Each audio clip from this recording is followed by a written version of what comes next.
Halo sahabat kontan, berjumpa lagi di konten Cuan Mantap. Kita bakal ngobrol mengenai profil investasi dari petinggi-petinggi perusahaan. Nah, kali ini kita bakal ngobrol dengan Presiden Direktur PT Sumber Sinergi Makmur atau kode emitennya AYOTF gitu.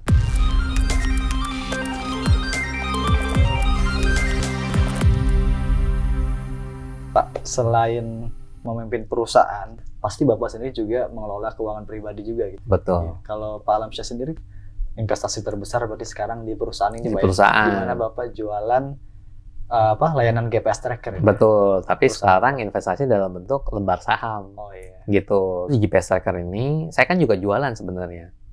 Nah, jualan, lalu akhirnya terbentuklah sebuah perusahaan, kan ada karyawan, ada kantor.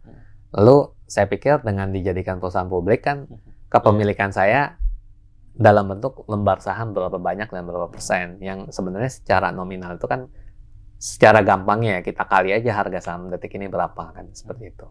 Nah, jadi kalau saya hitung ya itu adalah keuntungan saya terbesar. Karena kalau bicara tentang AYOTF ini Mas, saya ingat banget 2015 itu modal kami cuma 200 juta Mas Akmal. 200 juta perak. Saat mendirikan perusahaan ini. Betul. Oke.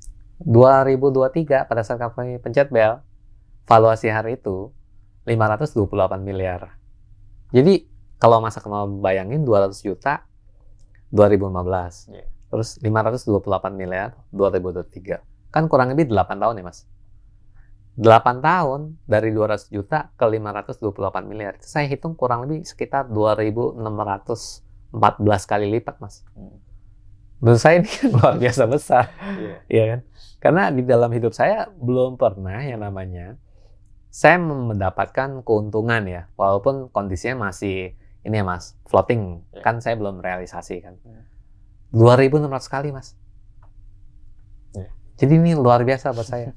Jadi memang saya juga melihat kalau misalkan ada orang investasi banyak, ya bagus juga, nggak ada masalah. Cuma kebetulan saya hari itu fokusnya ke perusahaan ini aja. Sampai hari ini pun saya juga fokusnya ke sini. Karena saya yakin ketika kita ini fokus, pasti ada hasil. Oke. Tadi kan cerita tentang keuntungan yang cukup besar juga, pasti ada juga cerita gimana merasakan lah gitu investasi yang gitu. Betul. Nah, rugi ada tuh Mas. Saya 2017 pertama kali ikut di kripto. Kan 2017 kripto cukup trending banget ya. Saya ikut. Lalu untung saya nggak realize juga gitu. Terus sempat berapa tahun kemarin saya juga investasi di tambang kripto ya, atau bisa dibilang crypto mining. Lalu akhirnya nggak jalan juga. Jadi kalau saya perhatikan profil saya terhadap yang namanya investasi kripto, itu sayanya yang tidak bisa mencocokkan dengan kripto. Iya kan? Bukan bahasanya kripto nggak cocok buat saya gitu. Ya karena saya nggak bisa menyesuaikan. Prinsipnya itu. Saya cuma berpikir Mas, di perusahaan ini dari 200 juta selama 8 tahun kemudian jadi 528 miliar, saya kan sabar Mas. Benar-benar sabar. Tapi ketika saya di kripto, saya nggak sabar. Itu aja udah nggak sinkron. Jadi menurut saya, kalau memang mau untungnya itu maksimal, kita pun harus sabar. Tapi sabar yang berdasar. Jangan sabar nggak jelas, Tapi kan harus ada hitung-hitungan, analisa, dan lain-lain. Perlu pengetahuannya kan Mas. Nah, itu yang menurut saya tidak mempelajari banyak soal kripto. Hanya ikut-ikutan, wah lagi tren ikut masuk. Punya nggak? Punya kan.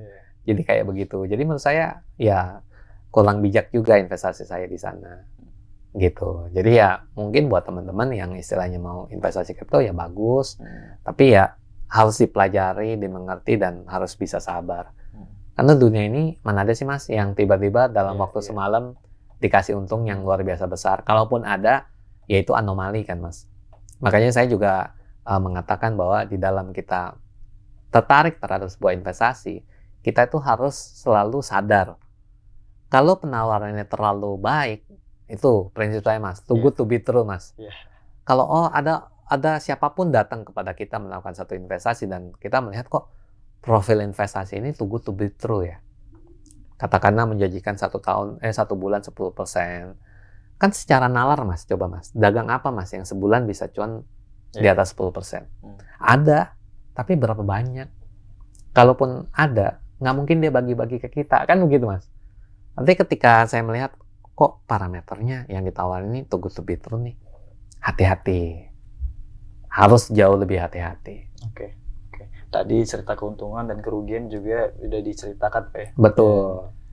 Ya kalau bisa dipetakan gitu Pak, kira-kira profil investasi Bapak nih di mana aja gitu? Kalau saya sih mungkin kurang lebih 90% tuh di saham Pak. Saham perusahaan saya sendiri. Kira-kira cuma 10%-nya di mana? Sisa 10% saya kan ada bisnis restoran juga. Oke. Terus ada properti juga. Ya, kecil lah, nggak terlalu banyak di situ. Iya. Ya saya juga harapannya bisnis restoran saya ketika nanti sudah saatnya dia menjadi TBK juga. Ada rencana mau ke sana juga? Pasti. Oke. Nanti ya harusnya bisa dongkrak banyak lagi. Harapan saya juga bisa 2.600 kali lagi lah. Oke. Harapannya seperti itu. Kalau properti tadi bentuknya apa tuh Pak? Ya mungkin lebih ke arah rumah, kos-kosan gitu ya Mas. Terus kita ruko, kayak gitulah. Oke. Yang sewakan lagi. Sampai saat ini kira-kira ada apa ya investasi yang aset yang eksotis? Oh ya paling mewah, jam tangan aja sih Mas saya. Jam tangan. Nah, jam tangan. Karena kalau mobil saya belum pernah ada satu momentum beli mobil jualnya untung. Saya belum pernah. Kalau jam cukup sering. Jadi jam tangan kebetulan memang hobi ya, awalnya juga dari teman. Ada teman bilang, "Bro, beli bro jam," gitu. Zaman dulu kan teman saya ngajarin beli jam. Diajaklah saya ke Blok M hari itu, Blok M Plaza. Kan Blok M Plaza tuh jam mewah cukup banyak ya Mas. Saya beli tuh, saya ingat banget 2000 berapa ya? 2013 kalau nggak salah. Pertama kali saya beli jam Rolex Mas. 55 juta. Jadi tahun 2013 saya pakai Rolex 55 juta. Hari itu harga Avanza sekitar 90 juta. Wah, saya bilang, wah ada berasa bergaya dikit lah. Kita ada, namanya anak muda ya Mas. Masih ada rasa noraknya gitu kan. Euforianya, norak lah, ataupun bahasanya yang membuat kita berpikir, wah mahal bener nih barang nih, kita pakai ini kan, kayak gitu. Ya udah, akhirnya dari situ pakai, lalu sampai 3 tahun kemudian saya jual karena saya pikir saya mau ganti kan udah pakai 3 tahun nih. Begitu saya jual Mas, saya kan beli 55 juta, saya jual 56. Waduh, saya bilang, masa pakai jam udah 3 tahun, ya kan, untung lagi 1 juta. Nah akhirnya dari situ saya mencari tahu terus.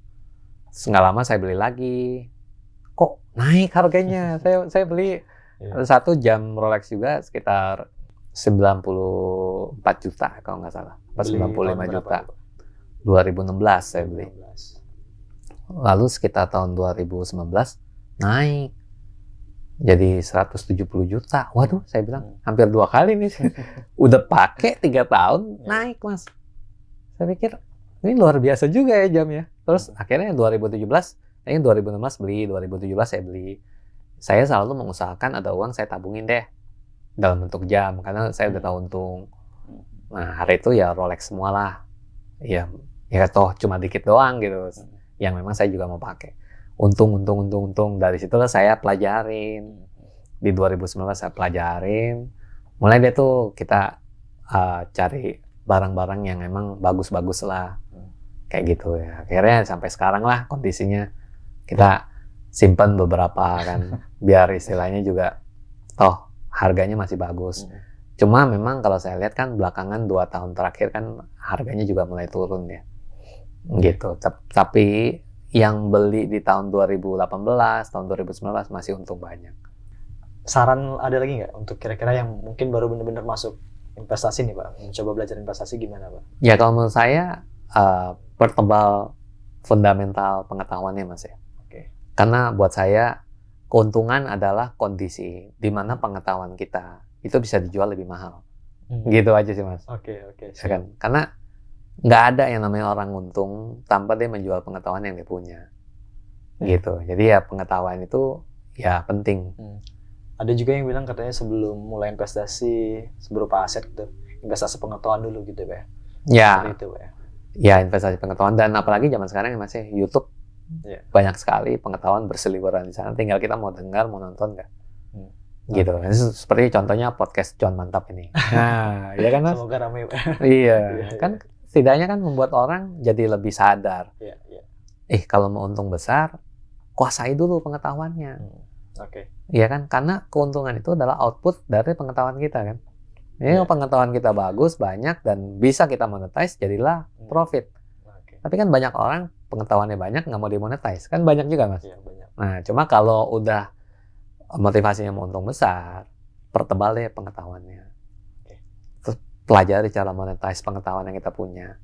Untung, Mas, jadi ya. Iya kan? Seperti itu. Oke. Terima kasih sahabat konten yang sudah menonton. Jangan lupa like, subscribe, dan share. Sampai jumpa.